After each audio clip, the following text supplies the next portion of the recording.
Ink Ribbon. It's one of the most iconic video game systems in gaming history, shining bright before burning out and amassing a cult following in the process. Today I thought it'd be fun to look back on this beloved console and see what went into its creation, the innovation it provided, and of course what ultimately led to its premature death. From its original name to an insanely expensive variant, here are 50 facts about the Sega Dreamcast.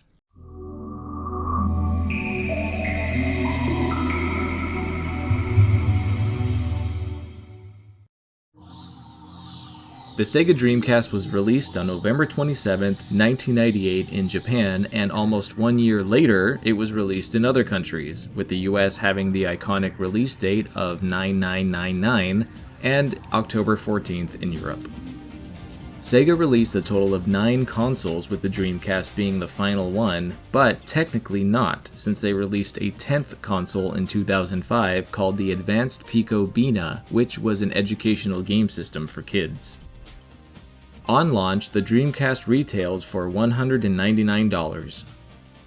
In Europe and Australia, the logo for the Dreamcast was changed from orange to blue due to its resemblance of the logo for Tivola, a publishing company that had been using that logo since 1995. Dreamcast disk drives are notorious for being very loud and for failing over time, where they will stop reading disks, or in the case of mine, they will only read some disks. The modding community has brought new life to these systems with the implementation of a new drive that can easily be installed and allows you to play backups of your Dreamcast games from an SD card. The Dreamcast was the first video game console to have a built-in modem and online support, even having its own internet browser. The cult classic game Phantasy Star Online was made with the specific goal of creating an MMORPG for the console, as Sega president Isao Okawa believed that online gaming was the future. He even went as far as personally paying for all Dreamcasts to be bundled with free internet service. There were a lot of games that were going to be released for the Dreamcast, but were cancelled as the console declined. These included huge franchises like SSX, Fable, The Sims, Max Payne, and more. After the release of the Mega Drive Mini, Sega did a poll in Japan to see what the next mini system should be, and the results declared that the next mini system would either be an SG-1000 Mini or the Dreamcast Mini. Fingers crossed. The composer of the startup theme is Ryuichi Sakamoto, who I was surprised to learn is a member of the band Yellow Magic Orchestra. I was surprised because I have a few of their songs on my work music playlist. You should check out their stuff. Their music all sounds like video game music and it's great. Check out the song Tong Pu. It's like music from a game that never existed or something. One of the biggest downfalls to the system was its GD-ROM format. The discs not only held less than a DVD, but were extremely easy to hack, and piracy became a major issue for both Sega and its third-party developers. Work began on developing the Dreamcast as far back as 1995, originally as an add-on for the Sega Saturn before ultimately becoming a new system, and the project went by the codename Black Belt. Prior to the US launch of the Dreamcast, Sega had a bad meeting with EA where the publisher said they refused to develop any games for the system due to Sega using new hardware that EA did not approve of. EA was also mad that Sega rejected their demands of being the exclusive publisher for sports games for the Dreamcast, which, after recently acquiring sports games developer Visual Concepts for $10 million, Sega had no choice but to refuse to protect that investment. The best-selling game for the Dreamcast was Sonic Adventure, selling over 2.5 million units. One of the coolest things about the Dreamcast was its memory card, called a VMU, or Visual Memory Unit, which plugged into the controller and doubled as both a screen that displayed extra information while also being a standalone mini console that had microgames for many games. One company that had a great relationship with the Dreamcast was Midway, who had a contract to develop a minimum of 15 games for its US launch, which included big titles like Ready to Rumble Boxing, NFL Blitz, and Mortal Kombat Gold. Another third-party developer that greatly supported the Dreamcast was Capcom, who released about 30 games for the system, including Resident Evil Code Veronica, which was made specifically for Sega at the request of Shinji Mikami, the creator of Resident Evil. The VMU proved to be very popular, with Sega producing a lot of variants. In total, there were 6 in the US, 1 in the UK, and almost 40 in Japan. For some reason, the processor for the VMU is labeled Potato. I'd love to elaborate, but Sega has never stated exactly why it was given that name, but somehow, it's so perfect. The original name for the system was actually Katana, but thankfully someone at Sega realized it didn't have quite the same ring to it as Dreamcast. Overall, there are about 620 officially released Dreamcast games. There are actually games still being released by indie developers for the system, with almost 30 released for the Dreamcast so far. The most expensive and ambitious game made for the Dreamcast was Shenmue, which was also one of the most expensive video games ever made. To get into that would be an entire video on its own, but it's one of the most noteworthy games to ever be made. The Dreamcast actually had a ton of variants. These came in a variety of colors like silver, pearl blue, and black. There were also several special licensed Dreamcasts, including Hello Kitty, Sonic, and not one but 2 Resident Evil themed ones, with a red Code Veronica console and a transparent dark blue Stars variant.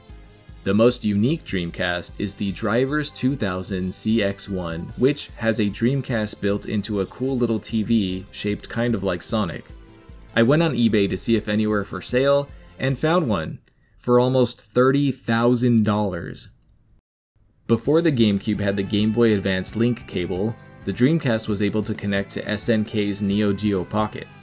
There was a fishing controller that was specifically made for Sega Bass Fishing, but some players discovered that the fishing controller was actually compatible with Soul Calibur as well. The Dreamcast controller is based on the Saturn 3D controller that was packaged with the Sega Saturn game Nights into Dreams. The rarest Dreamcast game is a Capcom spin-off called Cannon Spike. It's a multi-directional shooter that features Capcom characters from various franchises, including Cammy, Mega Man, and more. It has never been released on any other system, and copies of the game go for hundreds of dollars today. There are a few games considered some of the best games ever made that are still stuck on the Dreamcast, including games like D2, Seaman, Carrier, and more. When the Dreamcast launched in Japan, it had a shockingly small launch library, releasing with only 4 games. Those games being Virtua Fighter 3 TB, Pen Pen Trill Salon, July, and Godzilla Generations. The last official first-party game released for the Dreamcast was the Japanese puzzle game Puyo Puyo Fever, released on February 24th, 2004. The first online Dreamcast game was the puzzle game Choo Choo Rocket. Its development allowed the team to learn about the networking capabilities of the Dreamcast, and they used this new knowledge to help make Phantasy Star Online.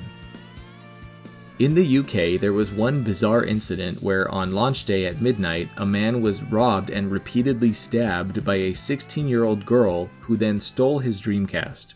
He survived, but understandably was shaken up.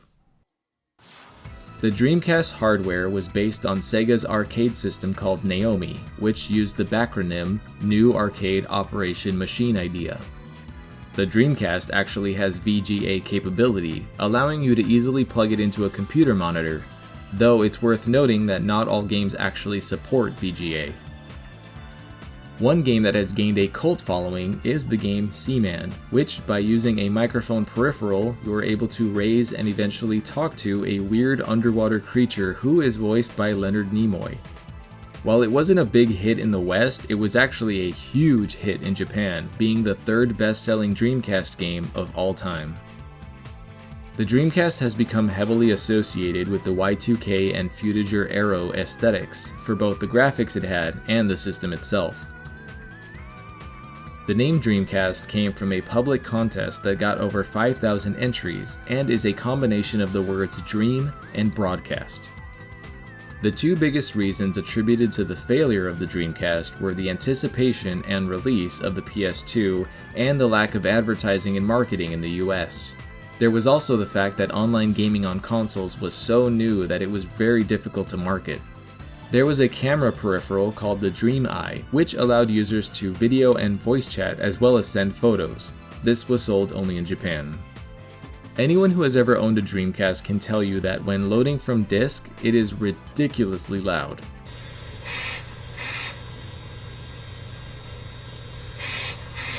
And yes, that is normal. The Dreamcast has a reputation for being the center of a brief moment of remarkable creativity in games.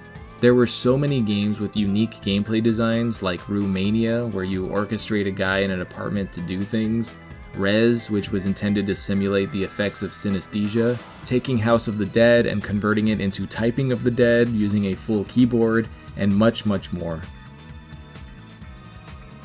The most recent game released on the system as of writing this video is a port of the PC game Postal, which came out for the Dreamcast in 2022.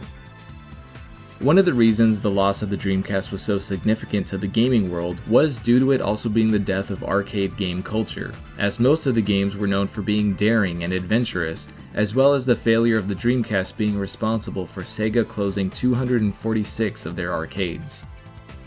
Isao Okawa, the then president of Sega, not only spent $40 million of his own money to make the Dreamcast a reality, but as it began to fail, he donated almost $700 million of his own money to keep Sega afloat. He passed away shortly after, sealing his legacy as one of gaming and Sega's biggest supporters. On March 31st, 2001, the Sega Dreamcast was officially discontinued and Sega pulled out of the console market. After dropping out of the console race, Sega restructured and announced they would now be a platform-agnostic third-party game developer, and they are continuing to release games to this day.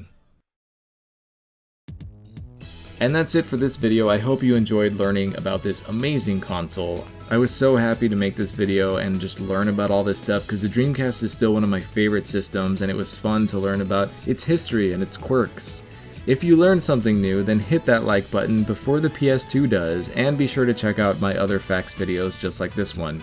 If there's another game system you'd like to see a list of facts on, then let me know in the comments and I'd be happy to add it to my list of videos to make. Be sure to drink some water and give your dog or cat some head scratches.